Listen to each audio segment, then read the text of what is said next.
Computer. What's up, everybody? Coach Drew here from the BYST program right here in the Bronx, New York. I am lucky enough to have my friend Cullen on here talking about his experience with basketball, him joining our staff this summer. So, Cullen, say hello to the people. What's up, everybody?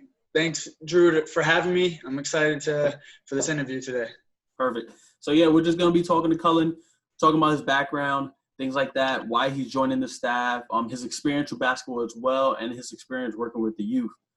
So, Cullen, just for the BYST program, we've been going into our 6th year now, and we've had an array of coaches from different backgrounds and different experiences and things like that. Can you just talk about your basketball experience from childhood all the way up to now? Yeah. Well, I started playing basketball when I probably like the 3rd grade, and then towards middle school, I started to fall in love with it even more. And when I got to high school, I played AAU. I was at the park a lot with my friends, and I just fell in love. And I wanted to see where I can go with it. And I had some dreams and higher aspirations when I talked to a few coaches, and they kind of helped me along my journey, trying to challenge me to reach different goals and stuff like that. And then so that just continued my process of trying to fall in love with the game and see where it can take me. After I played varsity with my junior and senior year, sometimes sophomore, and then I went in to go play college basketball in Division III in New Hampshire. It was a great time, great experience. I mean, I learned a lot in 4 years. I didn't go in starting in it or anything like that. I worked my way up and I was there my freshman, sophomore year. I was there challenging my teammates to get better. And then my junior and senior year, I started playing a little bit more. And I was a captain my junior and senior year. And I was learning a lot. And I knew basketball. I wanted it to be part of my life. And I worked plenty of basketball camp, just surrounded myself in a variety of different avenues where I can continue to learn, but also share my basketball experience with other people. And then after college, I got a degree in business management, and then I decided to work down in Pennsylvania at a hoop group right after college, and I ended up meeting coach over there. I worked there for the whole summer. I literally said, hey, listen, this is what I want to do. I literally got a summer job there cleaning the facility.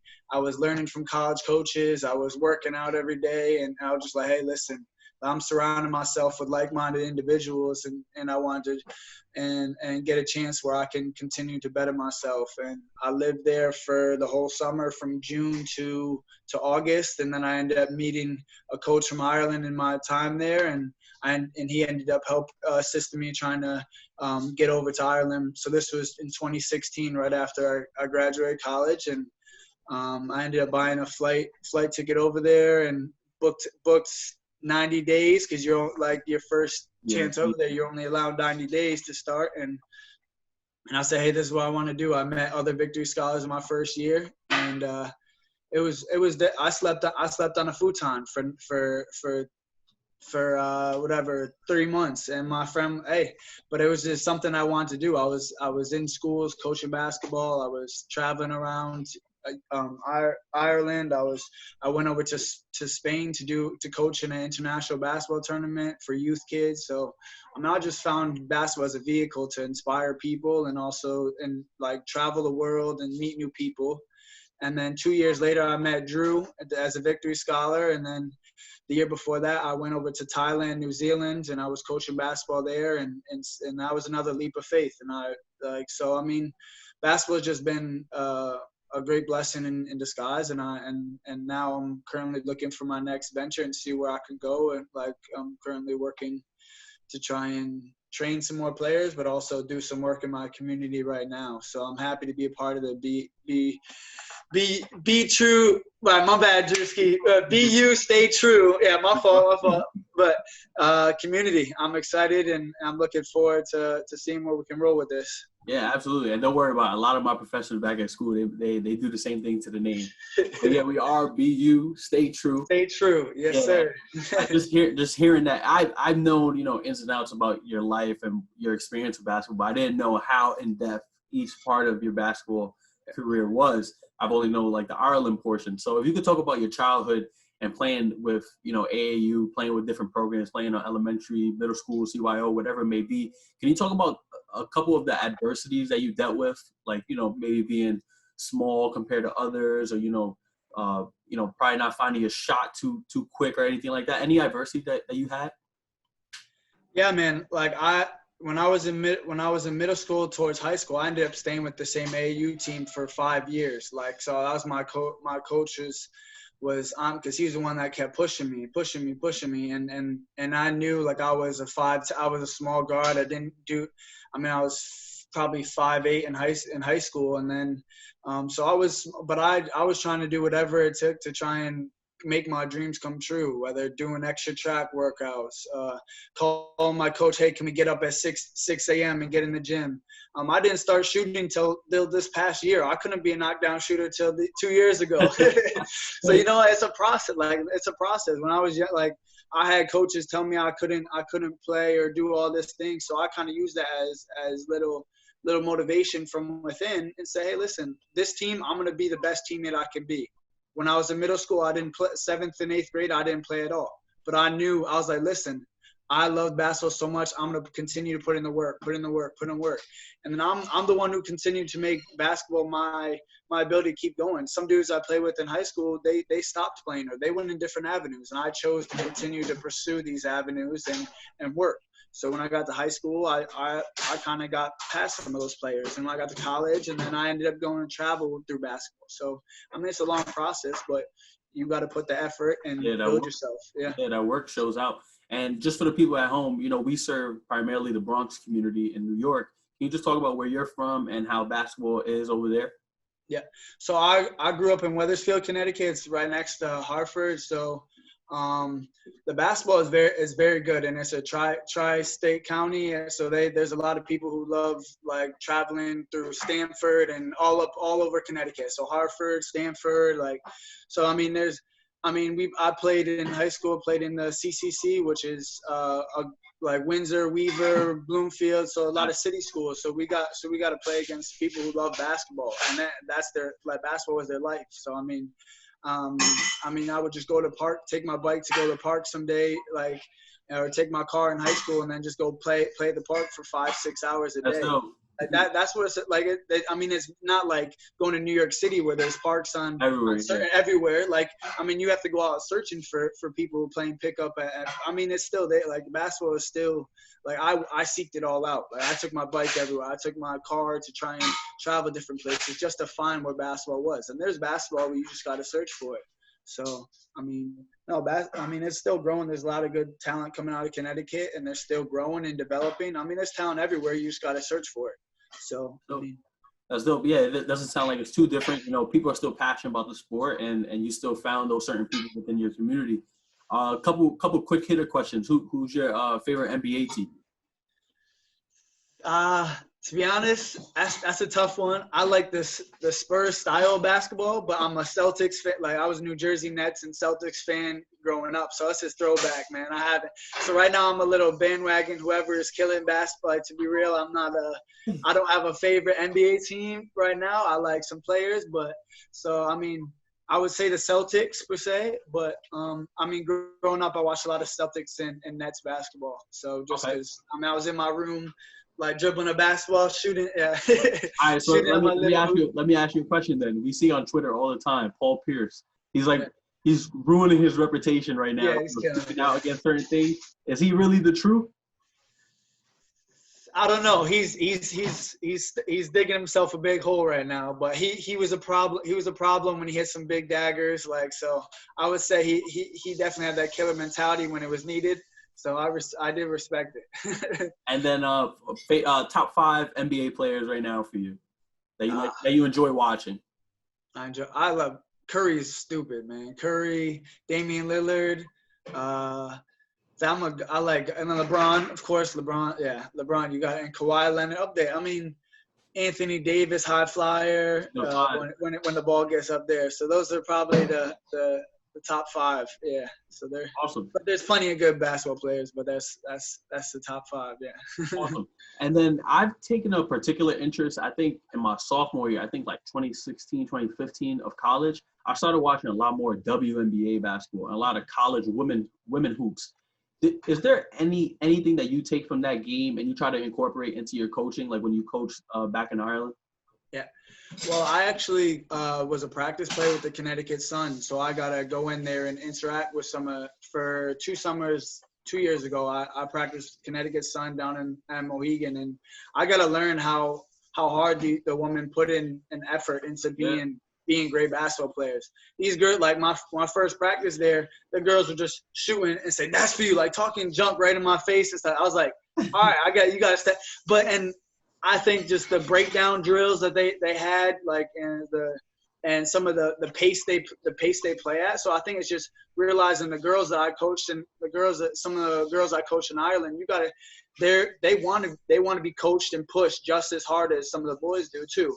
And that's where you can challenge, say, hey, listen, like competition. And I use that this past year when I was with the Sligo All-Stars, I was coaching all girls, like the coach under 19 to down to 7-8-year-old girls. So I was keeping it fun for the youth girls, and then for the older girls, I was pushing them and inspiring them. Hey, listen, you can do it, and just give them the inspiration to just be better people. So that's dope, bro. And with that as well, everyone plays basketball, right? Usually their career does end the playing aspect at a certain age, whatever it may be. Can you talk about why you wanted to get into coaching and your previous coaching positions as well, or player development, anything like that? Yeah. Well, my AAU coach that I mentioned earlier, he helped me when I was in probably like 9th, 10th grade to help coach a girls travel team. So I started coaching when I was probably like 14, 15 years old. I mean, but it was just probably even younger. I just felt like it was just another way to just continue to learn and grow my own basketball sense, but also give back and share and help people too. So I kind of use that every year. Like when in high school, I coached summer camps. And so, it's just a chance to connect with people and build some relationships. Basketball is about relationships at the end of the day. So I just continue to take that through college and then into my future positions in Ireland, New Zealand, wherever I was. I just continue to bring that into everything. So. And if you could talk about your most recent experiences in Sligo, and just talk about, because some people in the Bronx don't know what Sligo is. Yeah. Hey, I didn't know where it was either until I got over there. It's it's in the west, so it was about an hour north of where Drew was. So, I was in Letterkenny 2 years ago, and I ended up getting asked back to come back to Sligo, and I ended up staying there, and I had to try and finish my master's and all that stuff. But so Sligo was a small suburb, but they packed their gyms out, and you wouldn't expect a small gym, like a small county and rural part of Ireland with hills and mountains just to pack a gym out. And they had announcers, DJ there, and it was cool. It was a good atmosphere, and people love their basketball. But you have to win in order to have fans there, to be real. So but some of the youth players just loved basketball, and it was a great experience. But things happen, and you got to figure out what the next venture is. So. Yeah, absolutely. And then with that as well, just rounding out this talk, we have you on this year's staff to end our camp. So they're going to be the last person that they see on our virtual camp. And what we have set up is that you're going to be doing a cool down stretch and meditation workout for about 10 to 15 minutes. About 15 minutes I have on the board. Can you just talk about the importance of cool down stretching along with meditation, and why you feel like you're going to be doing this and the service is going to do for young players as well as our older players, 13, 14? Yeah, I think just having the ability to control your mind and body in sport is very important, because when you're in some anxious situations, your heart racing, and like you don't know what's going on. Like we have our breath to control that. And after, like, I know I was coaching some players and they were just, and I was just like, and then you can think clearly. You can read the game. You can see different things. So, I mean, yes, cool down is very important to stretch and relax the body after a long day, because it's going to be a long day with the virtual camp and all that stuff. So we got to make sure we cool down to prepare ourselves for the next session or next day or all that stuff. But, I mean, it's very important to calm the body down, relax, and just I guess level ourselves. And our breath is the most important thing that we can do, that we can use to calm ourselves down. And I'm sure that I'll be able to share some great exercises that we can utilize to when pre-game, before you check in, if you're not starting the game, like just or after the game when you're reflecting on your different workouts, or just sitting calmly, and stuff you can share with other people as well. So I'm sure there's some great things that can be done. Yeah, because like I just see kids, and I'm guilty of it too. Like right after the game, we're right on the phone, right? Yeah, so there's no way to really decompress. Because right after the game, you go talk to coach, you go take off your clothes, your uniform with your teammates, then you go eat together, and then it's like straight on social media. So there's no way to decompress. So can you talk about the importance of, because like I didn't know about meditation until I started struggling with sleep probably in my junior year. And my coach, James Mooney, I'll credit him. He made our whole team meditate before practices, just to get in that mindset, decompress from school and then go into basketball. So, a lot of young kids may not be open to meditating, right? They may think like it's a waste of time. Can you just talk about the importance, especially for kids, for the parents out there as well, why meditation is so important?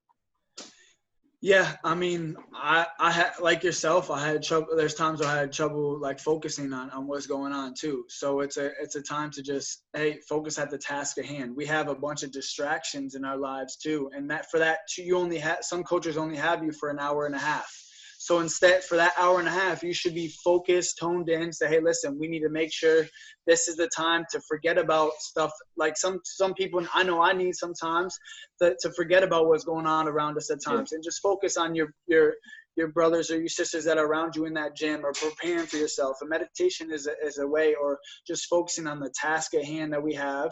And then we can worry about some other things at the end of time. And I think meditation is a good way to calm yourself down, and you do it together. It's similar to prayer and just building people together and stuff like that. Just relax, positive self-talk, and you're speaking positive things into your mind. So, and then you can channel that into better things down for that practice or those games or whatever moving forward. True that. So, it's like a ripple effect. You meditate, you center, you focus, and then everything else should be, going better because you're focused in that moment, that time.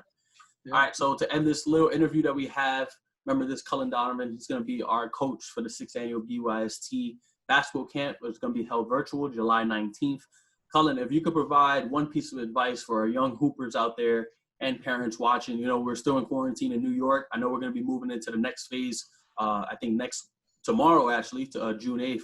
So if you could give one piece of advice for the hoopers out there and the parents, everything going on. Yeah, I mean, I'm glad that you guys are staying safe in quarantine. It's important for everybody, and we'll be able to be back on the court soon. But continue. There's so many things we can do as parents. I'm not a parent yet. I'm sure it's going to be coming, but I'm sure that just continue to be present with your children too, and kids, respect your parents, because it is difficult times for everybody. But I mean, as athletes, we can continue to do body weight workouts. We can ball handling. We can even download an app for meditation, watch film. Like, there's so many different things we can be doing. And parents, and just continue to encourage your kids to try and get out of their comfort zone in different times, but also be there and support for them, because how difficult it is for yourself. It's definitely difficult for them too as well. So I mean, we're all in it together. We're building together, and I'm excited to see where we can go with this, Drew. So thank you. Yeah. Absolutely. Thank you, Cullen, very much. And to everyone watching, follow us on Instagram at BUStayTrue _ on Twitter at BUStayTrue, and on Facebook at the BUStayTrue Facebook page. Thank you, Cullen. My name is Coach Drew. See you guys soon. Bye.